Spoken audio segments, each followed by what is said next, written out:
Good morning. Welcome to the Heritage Foundation and our Douglas and Sarah Allison Auditorium. We, of course, welcome those who are joining us on our heritage.org website and also on C-SPAN TV. For those in-house, we would ask that courtesy to see that our mobile devices have been silenced or turned off. For those watching online or in the future, you're welcome to send questions or comments simply emailing speaker@heritage.org. And of course, we will post today's program on the Heritage homepage for everyone's future reference as well. Leading our discussion today is Daniel Coaches. Daniel is our policy analyst in European affairs in the Margaret Thatcher Center for Freedom. He focuses on transatlantic security issues. His writings have been featured in Real Clear World, FoxNews.com, Breitbart.com, and he has provided expert analysis in over 100 regular and radio and television appearances. He's also served as a panelist at the Transatlantic Think Tank Conference in Brussels, Belgium, and provided parliamentary evidence to the United Kingdom House of Lords Select Committee on the Arctic. Prior to joining us here at Heritage in the Thatcher Center, he worked at a nonprofit in Washington, D.C. as a policy analyst, as well as on the advisory board company as both a research associate and associate director. Please join me in welcoming Daniel Coaches. Daniel? John. Thank you, John, and good morning, everybody, on this beautiful Wednesday here in Washington. We're honored today to be joined by Mark Moyar, whose book, Oppose Any Foe, The Rise of America's Special Operations Forces, was described by National Review as an invaluable and highly readable overview of Special Operation Forces history, not just for those who are newly joining its ranks, but also for anyone who seeks to know more about these glamorous and little understood forces. Our author, Mark Moyar, is director of the Center for Military and Diplomatic History here in Washington, D.C. He has served as professor at the U.S. Marine Corps University and a senior fellow at the Joint Special Operations University. He has advised the senior leadership of several U.S. military commands as well. He holds a B.A. summa cum laude from Harvard and a Ph.D. from Cambridge.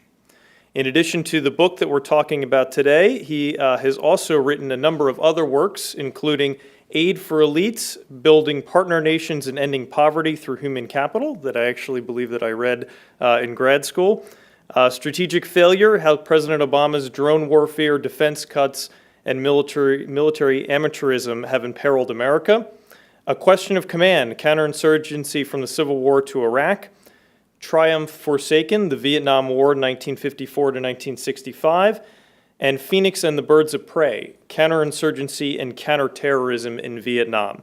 And with that, I look forward to your discussion, and I'll turn it over to you, Dr. Moyar.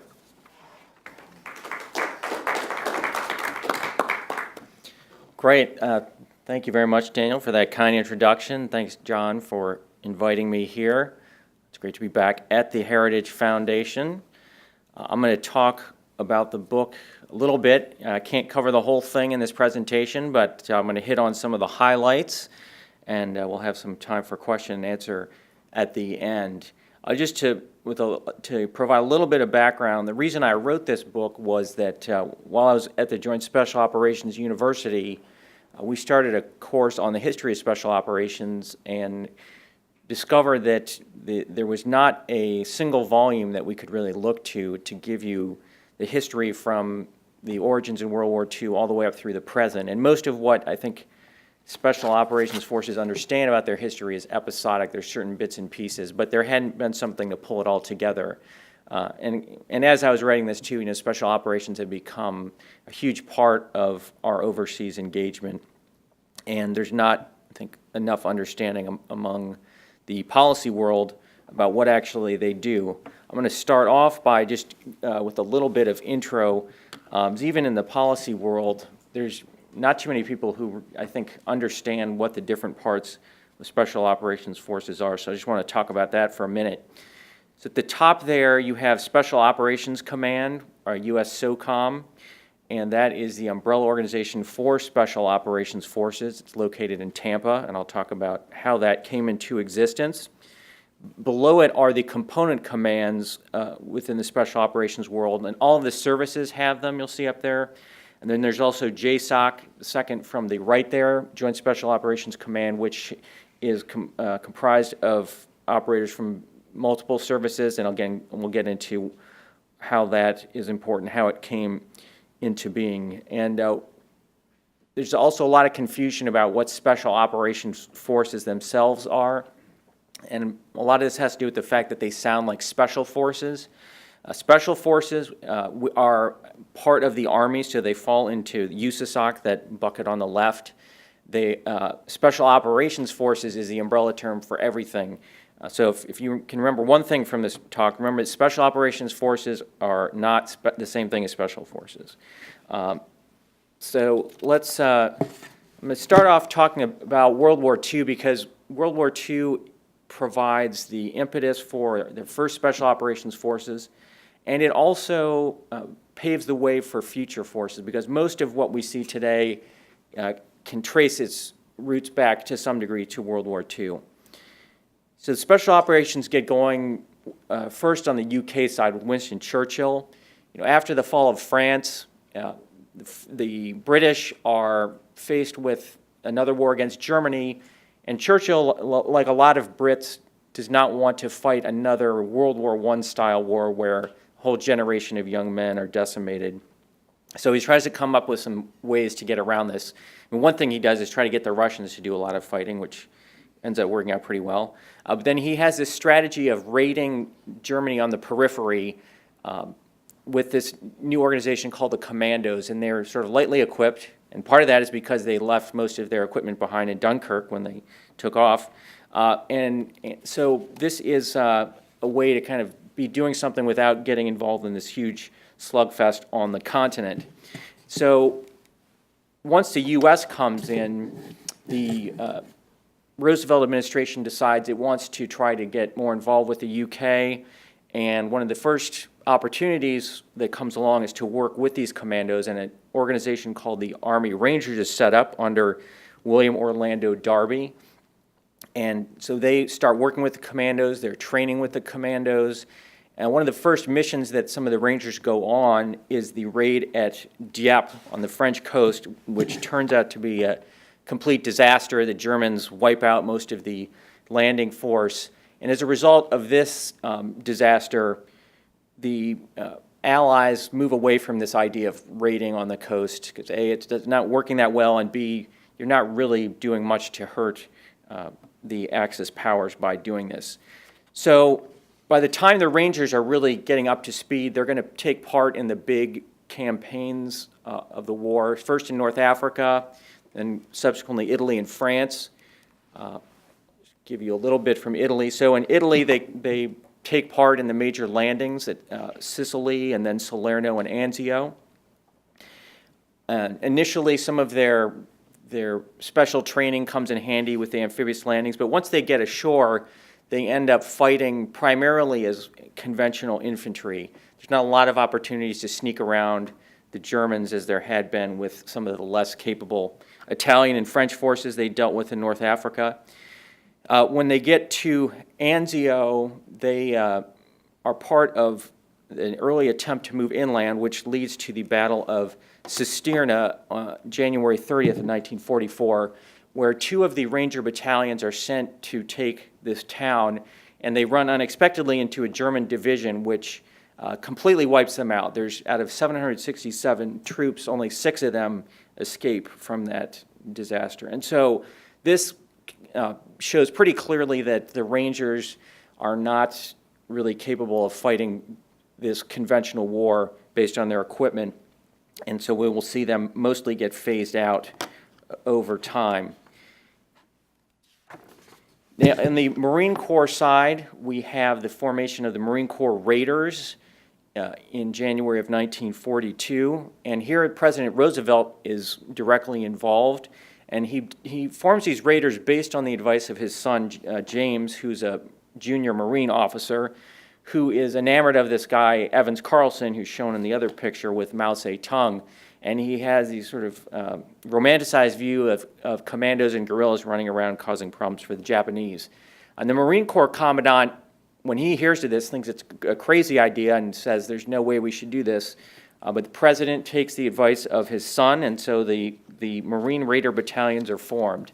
And as with the Rangers, they have some initial successes, but when the war becomes increasingly conventional. They endure a number of setbacks, including this one in the New Georgia campaign, which again will lead ultimately to phasing out those units. On the Navy side, the frogmen are created mainly to clear obstacles for amphibious landings. After the Tarawa debacle, where Marine landing craft ran into obstacles and had their bottoms torn out, these units would go in, set demolitions to break away the charges, and were generally considered successful in doing so. Then we also have, within World War II, the OSS has its own Special Operations Forces. This is William J. Donovan, the head of the OSS. And he trying to find places to put forces. A lot of the regional commanders don't want his people there, but he does find willing partners in the China, Burma, India theater, partly because there's not a lot of American forces there. And so he organizes what's called Detachment 101. And it was given that number because they didn't want the enemy to know that they only had one unit. It was originally just Detachment 1. But so they partner with the Kachin forces. After some trial and error, there's actually a lot of their initial attempts don't go well. There's not local partners they can work with. People betray them. But in Detachment 101 does find a Kachin leader who is extremely capable, and they form what's called the American Kachin Rangers, who work together with more conventional units against the Japanese in scouting and raiding, highly effective force. In Europe, the OSS forms Jedburgh units, which are small three-man teams that parachute into the German rear to work with the resistance organizations after D-Day. And locally, they have a lot of success. I think, I argue we tend to, I think, overestimate their effectiveness on a strategic scale. If you look at this chart, there's only 222 Jedburghs that go in, which is much smaller than the operational groups, which is another OSS entity. And both of those are smaller than the 1,574 in the British SAS. And when you think about what really caused trouble for the Germans, the resistance is not high on the list. The deception campaign that was done to mislead the Germans was, I think, the most important in terms of slowing the German response, and strategic bombing came in second. So while there was some impact, I think we tend to overestimate perhaps the strategic impact, but there's still certainly a lot of reverence for the Jedburghs, and we now have a Jedburgh program today. So at the end of World War II, almost all of the Special Operations Forces are disbanded, and a lot of this has to do with the fact that they didn't turn out as effectively as been hoped. It's only the frogmen who actually retain some of their strength, and that's, again, because they were perceived as being especially effective. Now, the book goes into, has a whole chapter on Korea, which I'm not going to cover just in the interest of time, but a lot of interesting stuff happens there too, including the formation of the Army Special Forces, but I'm going to touch on the Kennedy period because this is the next really critical moment. Kennedy is a huge fan of the Special Forces. He, I think, has a romanticized view of how much they can actually accomplish. But you'll see when he comes in, there's 2,000. He orders an increase to 10,500. Which seems great, but one of the problems you have with elite units is if you start to build them up rapidly, you can't be quite so elite. So when he comes in, 90% of the people who try to qualify fail out, but in order to reach the expansion, they're only failing out 30% of people, so you do see a certain degradation of quality. You have, on the Navy side, Kennedy pushes for the creation of the Sea, Air, Land teams, or SEALs as we know them today, which originally started out as a counterinsurgency, Marine counterinsurgency force. In terms of Vietnam, it's a mixed record of success and failure. Some of the programs work out pretty well. None of them are strategically decisive because it does become a conventional war by 1965. But the CIDG program in particular, which was a program working with local forces, is the largest program they've ever done and pretty effective in mobilizing tribes against the enemy. So what happens next? In the 70s, there's a surge in hijacking and terrorism, which creates a lot of consternation. And as the military is coming out of Vietnam and looking for things to do, this is something where it seems like there could be a role for special operations to play. So the first thing that happens in 1974, the Rangers are brought back to life as an elite counter-terrorist force. But then they're seen as not being quite elite enough, and so in 1977 we have Delta Force, which is an Army unit, the most elite Army unit. And then 1980 we see SEAL Team 6, which is the Navy's attempt to produce an equivalent to Delta Force. So initially these are all focused on hostage rescue. The first big mission, Operation Eagle Claw in 1980, Delta Force is sent to rescue the Iran hostages, but they send helicopters to a base called Desert One, and they're supposed to move from there to Tehran, but because of mechanical problems and other problems, they don't get enough helicopters there to complete the mission, and so they have to scratch it, and when they try to move, there's a crash between a helicopter and aircraft, and there's a fire, and 8 Americans are caught in the fire, killed, and they're not able to retrieve their bodies before they have to leave. So huge setback. But it does lead to some reforms that are of great value to Special Operations Forces. So the first one of the problems identified in Eagle Claw was that you had an ad hoc command structure. It was thrown together late in the day and was not sufficiently coordinated. And so this will lead to the creation of JSOC, the Joint Special Operations Command. There's also a problem with the aircraft. I mentioned aircraft failure is pivotal in this debacle. They brought together pilots and aircraft that weren't familiar. So to deal with this problem, they create the Night Stalkers, the 160th Special Operations Aviation Battalion, to give them a dedicated air capability. In the next few years, there's further reform efforts which culminate in the creation of SOCOM, Special Operations Command, and this is with the Nunn-Cohen Amendment of 1986, the result of special operations advocates and their supporters in Congress pushing for legislation. So the first thing that they get is SOCOM, Special Operations Command, which is as I mentioned earlier, 4-star headquarters in Tampa. The second thing they get is ASD Solik, which is Assistant Secretary of Defense for Special Operations, Low Intensity Conflict. And this gives Special Operations a presence inside the Pentagon where budget battles and other things go on, where it's useful to have a player at that level.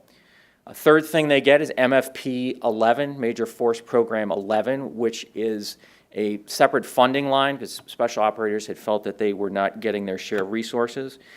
And then fourthly, they get a set of 9 missions that are said to be special operations specialties. So it seems coming out of this like that special operations have finally gotten what they need. They've got all these great things going for them.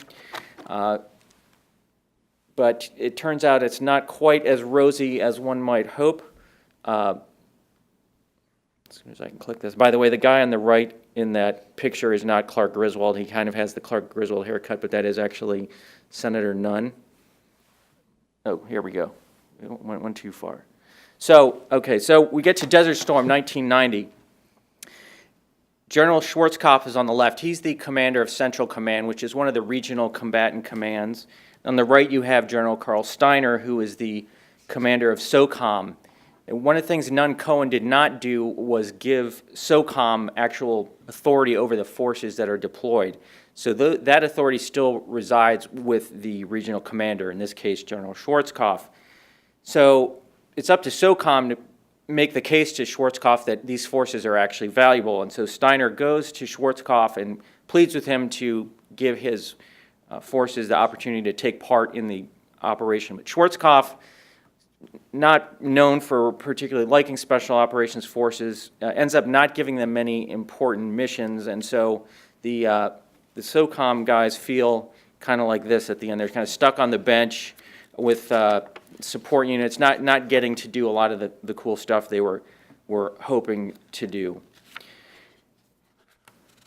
So the next seminal event for special operations is 9/11.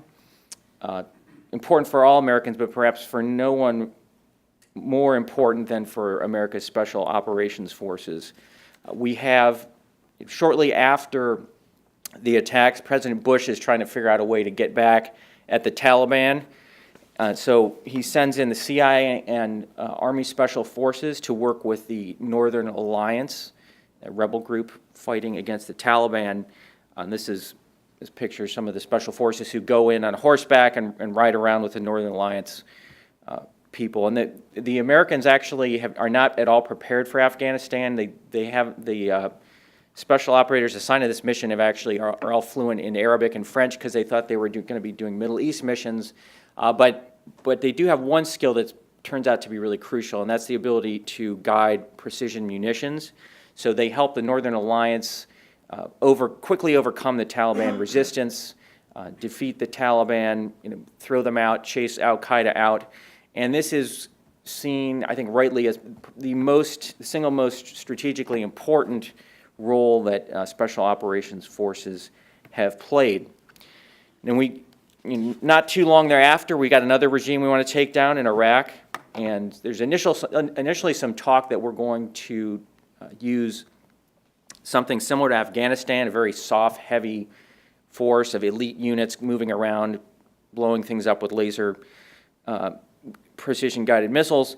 But they figure out that there's actually not a big resistance movement.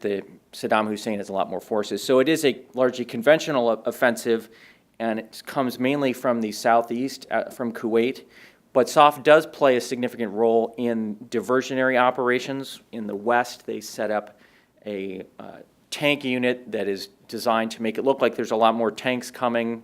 And in the north, SOF support the Kurds, which forces Saddam to move some of his forces to the west and north, and hence away from the defense of Baghdad. So it works out pretty well for SOF here too. Now, as we all know, the difficult part in Iraq and Afghanistan was not taking the regime down, but figuring out what happened afterwards. And in the immediate aftermath of Iraq, we saw chaos, and there's this rise of an insurgency that is fueled by Saddam Hussein's Ba'ath Party. And so SOCOM, Special Operations, are called in to do manhunting and specifically to find Saddam and his sons. They do eventually track down both of them. Here's Saddam after he is captured by the special operators. And it's hoped initially that this sort of decapitation strike is going to put a lid on the insurgency, that it's going to sort of fall apart now that Saddam is gone. But unfortunately, there are others who are ready and willing to take up the charge. And so we then find ourselves in a prolonged insurgency campaign. And around this time, we have General Stanley McChrystal coming in as the JSOC commander. And Task Force 714 is the task force he sets up in Iraq. And at the time, it was not particularly active, and there were still a lot of people who thought that elite forces should not be doing sort of daily operations. They should focus on only the big targets. But McChrystal decides that we can't do that, and Saddam has shown that's not going to work. So he looks for ways to ramp up their operations and does so very effectively. You can see from here, there was only 10 operations per month when he comes in 2004. And it goes up to 300 in 2006. And this is made possible by advances in communications technology, and also by the fact the Iraqis are using cell phones and computers without a lot of thought as to the fact that they're getting intercepted. So quite impressive, and a lot of people think at this scale we can in fact destroy the insurgency. We also have on the white soft side, and this is another term that people sometimes get confused about, but white SOF are basically the operators who are not part of JSOC. So it's mainly Special Forces and Navy SEALs at this time. But they also decide that they want to do this surgical strike precision raid, go out and haul down bad guys in the middle of the night. And this is a move away from their more traditional role of working with local forces, local populations, and will come under fire from a number within the community for taking them away from that. And so what we think of counterinsurgency typically of working with local forces to secure the population is actually done mainly by conventional forces. And we'll see over time there is better collaboration between special operations and general purpose forces, or GPF as we call them, because initially a lot of the SOF were running around doing things by themselves and thinking that this was going to win the war, and they pissed off a lot of the conventional commanders who were the ones who had to go in the next morning and explain to the population what had happened and clean up the mess. But over time, they learned to actually work together, and that what they did could be mutually reinforcing. And there's a myth in counterinsurgency that you don't need to actually capture or kill the enemy, and I think that's false. But you had sort of a division of labor where the special operators would go in and do the capture and killing of leadership targets, while the conventional forces would do more population security. They'd go in and stir up hornets' nests and reveal targets. And it's only really through that combination in 2007, 2008 that you actually suppress the insurgency. So after that happens, we move our military center of gravity to Afghanistan, and special operations continue to do the targeted killing and capture missions, but they also decide it's time to do more of the traditional working with populations type mission, and so they come up with village stability operations, in which a lot of the SOF units go out and live in villages, and they work with the so-called Afghan local police, which are locally recruited policemen who are basically intended to secure their villages and keep the Taliban out. And I've written a whole separate study on this, which you're free to look at online. But to sum that up very briefly, it was relatively effective. Although it again depended a lot on the local Afghans, but it was never of a scale that was big enough to fundamentally tilt the scale of the war. It was not like the Sons of Iraq, just because it was not done in enough villages. Now, another thing that happens while this is going on is bin Laden gets killed by Navy SEALs from JSOC, and it seems to be, obviously very gratifying for Americans to get rid of this guy, but it turns out, it didn't quite work as well strategically as we had hoped. There's a big backlash in Pakistan for the violation of their airspace, which results in a whole bunch of special operators getting kicked out of Pakistan from areas where there's insurgents we wanted them to target. They shut down our drone base there. Al-Qaeda continues on. Bin Laden by this time has produced enough lieutenants and spread them out that the organization can survive.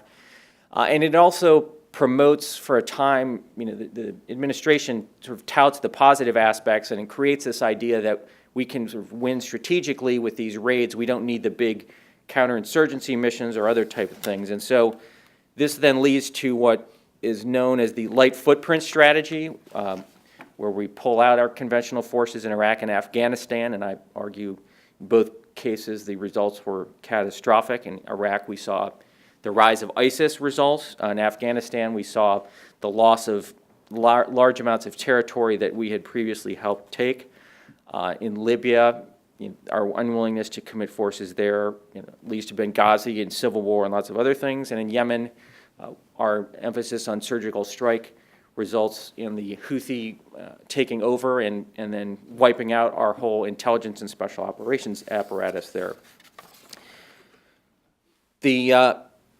The last few slides here don't have any cool pictures, and they're a little bit more of the policy conclusions, a little bit drier. I put them at the end so that you're awake for the rest of the presentation. But I'll just cover these. These are some of the big takeaways from the book that are relevant to today. Again, we have a new administration, which, like most, I think, does not have a particularly good understanding of this subject, although we're fortunate that it does have several senior military people who do understand these issues quite well. The first of the four main issues that the book covers is the question of presidential leadership. And first point I want to make on that is that presidents oftentimes are very interested but usually don't know very much, and when they don't know much, they oftentimes expect too much or expect the wrong things. Now, there's other presidents that have come to office without that same interest, but in our world, actually, there are oftentimes situations being as extended as we are, where special operations may be the only option. So Carter with the Iran hostages, or Clinton with Somalia, they find that suddenly here's something that may be able to help them. We also see that presidents can lose interest very quickly, again, especially if they have these unrealistic expectations and then they go in and find out that things didn't work out as well as planned. And Somalia is a good example where Clinton thought we could take out ID quickly and it would be the end of it, and then once that doesn't work, he loses interest in special operations. The other point I would mention is that SOF offer presidents the opportunity to do things for partisan political purposes. You can hide what SOF are doing more easily than other instruments, and so Lyndon Johnson, for example, in Vietnam used them to hit the enemy quietly because it was an election year and he didn't want Vietnam to attract too much attention, and so I think that's something we need to be very careful of. Second of the themes of the book is the roles and missions of special operations forces, and the book traces over time how these have evolved, and we oftentimes end up doing things that they were not at all prepared for. Even with the creation of SOCOM, as I mentioned, SOF still have to show that they're relevant to the policymakers, to the regional commanders, and so they have to keep reinventing themselves, which in general is a healthy process. But we also find, too, when we get to wars, oftentimes there's new things that have to be done that they weren't prepared for, and so you have to maintain a degree of flexibility. Counterinsurgency is one of the more controversial areas in terms of what SOF can and should be doing. There's a lot of people who say, well, counterinsurgency is a thing of the past. We didn't like it in Iraq and Afghanistan, so let's dispense with it. But we find as a nation we are oftentimes fighting wars we didn't plan on, so it's worth keeping for that reason. And also, a lot of the counterinsurgency capabilities you want can also be used in supporting insurgencies, which is something we are doing right now in a number of countries. And then lastly, the question of capacity building or training and assisting partners is something I think clearly SOF will continue to do, because there's always an appetite in this country to have other people do difficult things rather than sending our people to do it themselves. The third theme is effectiveness.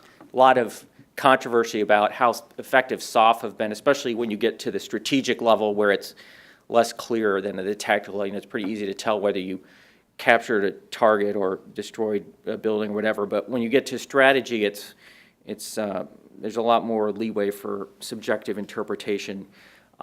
One point I would make is that the local actors in most of these conflicts play a huge role. We sometimes kind of think the Americans are the ones who will decide things, but usually it's dependent mainly on the local people, and we can help certain people, but if you don't have strong allies to begin with, you're probably not going to get very far.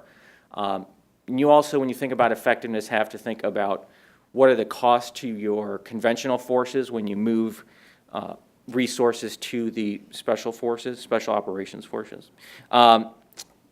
Third point I would make is strategic impact is going to be limited usually by scale. You simply can't produce enough special operations forces in most cases to have a decisive impact on their own.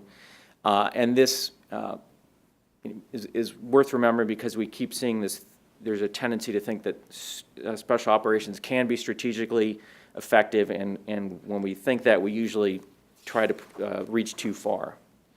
And then the last point, last theme of the book is the relationship between the special operations forces and the conventional military forces. And this has been a problem from the very beginning, and part of it's simply human nature. When you have one organization that's touted as being special, and it goes around pulling the best people out from various places, you're going to create resentment in the rest of the organization. But it's also not just simply sort of a matter of jealousy. There is a valid argument to be made, and it's often been made by conventional forces, that if you pull these forces out, pull your talent out of one part of the organization and focus them here, that the rest of the organization is going to suffer. You're not going to have the leaders or the NCOs you might need. And so that's something that's worth bearing in mind as we think about the way forward. Because, the conventional forces may not be in high demand now, but again, there's a good chance we may need them for something. Otherwise we probably wouldn't still have them. So we've got to take a long-term approach. So if you think about expanding, there's continues to be a temptation to expand SOF. They were 38,000 in 2001. We're now up to 70,000 in 2016. And I think we need to be careful. We have, I think, so diluted our talent pools and some of the services that it's not a wise idea to move them any further. And then the last point I would make is just in general that SOF and conventional forces usually are most effective when they work in tandem together, and this is something that depends on leadership on both sides, and that is one of the points I hope to get across in the book. So thank you very much for your attention, and we'll now take some questions. Well, thank you so much for that very thorough and intriguing discussion. And I would like to take some Q&A now. If you could please just state your name and any institutional affiliations, and please wait for the microphones when you're called upon. And if I could ask the first question, Mark, you talked about President Clinton getting disenchanted with special operations after Somalia. I would be curious, a region that's becoming hotter, I think, in the current sphere. What was the role of special operations in the Balkans, in U.S. and NATO involvement there in the late 90s? Thank you. Yes, great question. So yeah, SOF were called upon to work with communities in the Balkans, trying to maintain the peace. And they did also do some of the targeted raids, but there wasn't much killing going on at that point. So, but the big lesson I think they took away, at least some of them took away from the Balkans experience, was that this helped them develop their ability to work with local communities. Again, something seen as a strength of special operations, but one that they seemed to get away from in Iraq when there was so much focus on the precision strike. But this is, again, something, when you get back to the Village Stability Operations Program in 2010, a lot of them will cite their experience of the Balkans as something that helped them develop their skills to go into an unfamiliar environment, to understand the population, how to identify who the formal and informal leaders are, and to work with them.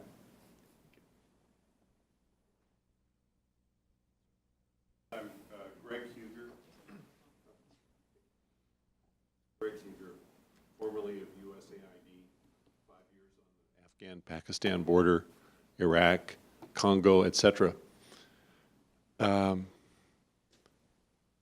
Looking forward and thinking about the challenges that we'll face, particularly in the war on terror, how do you view the role of the special operations, special forces in dealing with the outcome of the conflict? Nadia Shadlow has a great new book on that you've probably seen and read or heard her talk about, but saying that one of the things that is lacking in the way we've planned and executed our wars is that we haven't given enough attention to managing it for a successful total outcome among the population and in the countries affected by the war. So as a former USAID guy, and having served close to the special forces and other operations on the military side, how do you view the potential and the opportunity and risk of dealing with that, what happens after the war, from the special forces perspective and from the perspective of the possible relationship between the special forces USAID, our state, or other aspects of the civilian government? Thank you. Yeah, it's a great question. Yeah, Nadia is actually a very good friend. She was instrumental in setting up the Center for Military and Diplomatic History that I now run, and as you may know, she's now writing national security strategy at the White House. But yeah, I fully agree with her book. We do in general tend to sort of underestimate the challenges that we're going to run into, and part of it is traditionally DoD has kind of expected the civilians to do it, but we don't really have the civilian capacity to do it. The book I wrote before this, which I spoke about at Heritage, Aid for Elites, I went into some more detail on this. One of the big problems we encounter is that we don't take a holistic view of stability in these countries. The big three sectors that we tend to focus on are security, governance, and development. And when you look at it as a government, security, we've got DoD's got that. Development has been USAID. The governance kind of gets lost in the shuffle because we don't really have an agency focused on that. So that is a big area where I think we need to improve. And I think the military has a role to play there. I think civil affairs actually can do a lot there. Special operations can play a certain role that I think, again, there's an issue of scale. There's so much else that they have to do that their ability to work in non-security fields is somewhat limited. I mean, what I argue is in terms of long-term capacity, where special operations have made the most difference is where they've taken a role in long-term leadership development, and Colombia being the prime example where special operations went in and worked with the central training and education institutions of those countries, and that's how you develop a cadre of leaders over the long term. But you got to do it when they're in military academy or command and staff, because that's when you can actually really affect culture, which I think is a critical ingredient. If you go out and send guys to train people in on the shotgun or the rifle range, which we do a lot of, the long-term value of that I don't see as being that big. So I certainly think we need to think more strategically, think more in the long term, because as you point out, it's a lot easier to change a regime than to establish something in its place. And unfortunately, given where things stand in the Middle East right now, we're going to be in that business for a long time. But there's certainly a temptation to continue the whack-a-mole approach, where special operations are just going in and killing terrorists in these failed and failing states. But I think we've seen that you can do that over and over, but it's very unlikely you're going to solve the problem that way. So you do have to come up with ways to, I think, develop the governance and the security, and then at the same time you need the development part of it, which will ultimately allow those countries to fund their own governance and security so that we're not on the tab forever.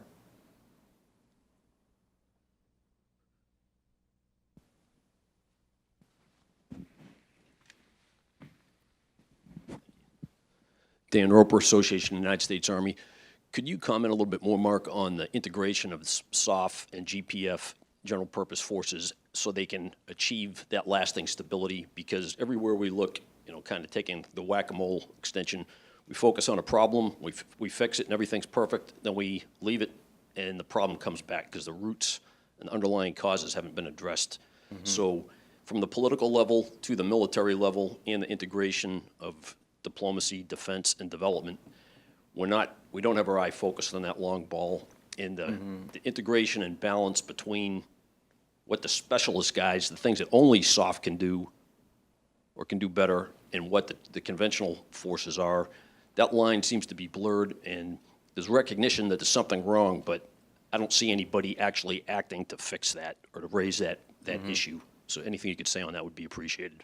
Yeah, that question too of the overlapping of missions has been there from the beginning, and they tried to sort of do away with this with Nunn Cohen said, we're going to give special operations this set of missions. Well, no, that's what they do. Everybody else does something else. But in reality, it's never quite played out that way. Again, partly because of circumstances. The conventional military didn't want to do counterinsurgency, particularly, certainly the Army. But when you get into Iraq or Afghanistan, the scale is such that those guys have to start doing things that we thought that SOF were going to do. And then SOF sometimes may do things that you could argue conventional forces could do. And I'd say certainly when we went into Iraq, it was not well thought through how this was all going to come together. And special operators were a lot of times doing their own thing. And, as in any organization, people tend to not want to follow someone else's authority. They'd rather go do what they like to do. But we've seen, I think we learned in counterinsurgency, unity of command is really important. And if you have people going into an area, arresting people or shooting people, it may disrupt what the commander for that area is actually trying to accomplish. And I think we have gained awareness of that. I said in the latter years of Iraq and Afghanistan, there was a lot better cooperation between the SOF elements and the conventional elements. Now there's an attempt, which I go through in the book, SOCOM, Special Operations Command, has sometimes wanted to gain independence from the regional combatant commanders. And actually Rumsfeld pushed this early on and tried to get SOCOM to essentially become an independent manhunting command. And SOCOM at the time was not very interested, but punted some of that to JSOC. And so JSOC, to a degree, took that on. Now you had other SOCOM commanders come in, particularly Admiral McCraven, who wanted to actually get to that point of having SOCOM be independent, or having more independence anyway, deciding where to put its forces. And that ended up generating resentment among the combatant commanders and Congress, and it ultimately failed.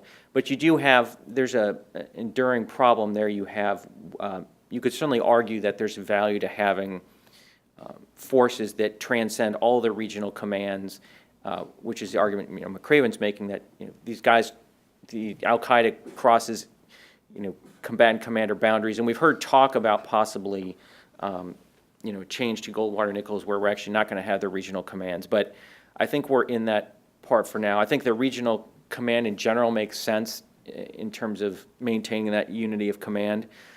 In terms of integrating better, I think that is certainly something that needs to be further explored. I mean, just a couple weeks ago, General Thomas was at Congress saying how his special operators are getting burned out because there's, I think there's like 8,000 who are actually doing most of the operational missions, and we keep sending the same people over and over and over, while at the same time a lot of our conventional forces aren't getting properly used. I think we're starting to see a shift on this. If you look at Syria and Somalia, we are sending conventional forces there, and I would argue too, conventional forces can do most of these things. There's sometimes SOF will try to claim them as their exclusive purview, but ultimately I think it's in SOF's best interest to let the general purpose forces do more of this stuff, because if you look at it, a lot of these guys have had more than 10 deployments. The mental health problems and divorce and suicide are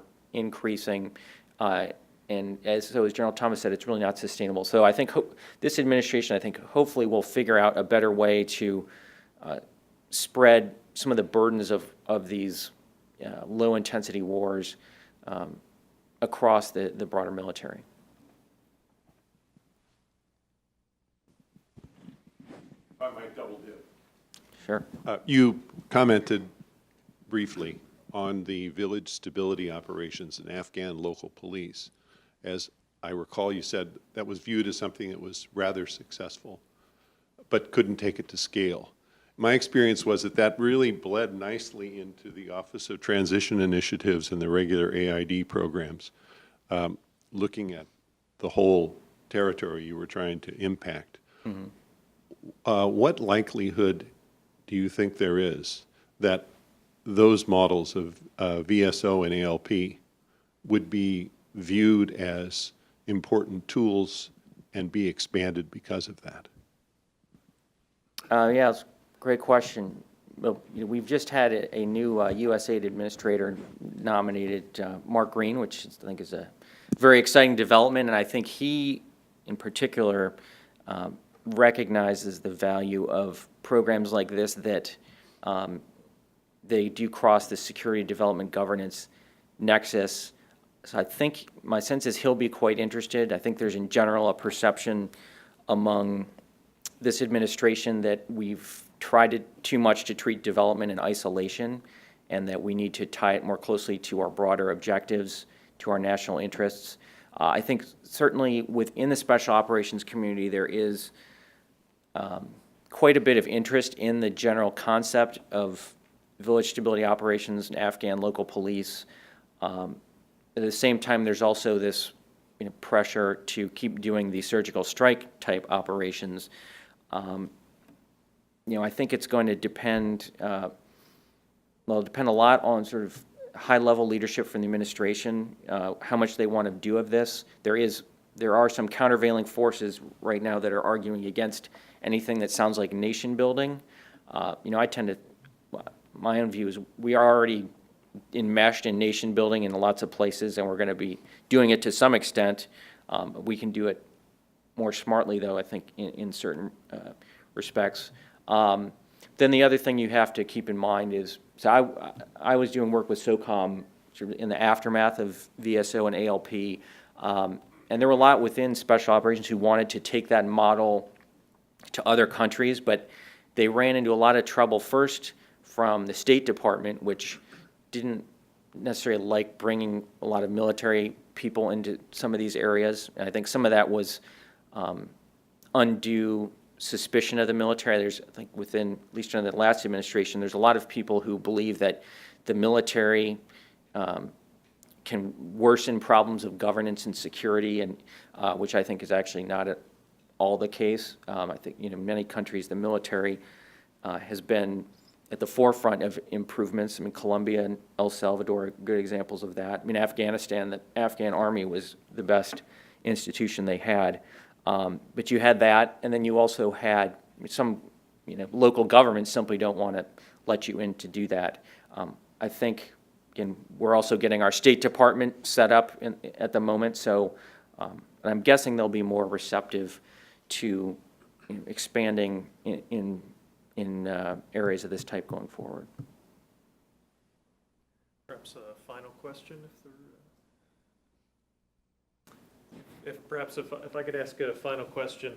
Can you talk about the role that technology has played in the development of the special forces, and whether or not, as strategic adversaries, special forces gain increased technology, how that sort of changed U.S. effectiveness for our forces?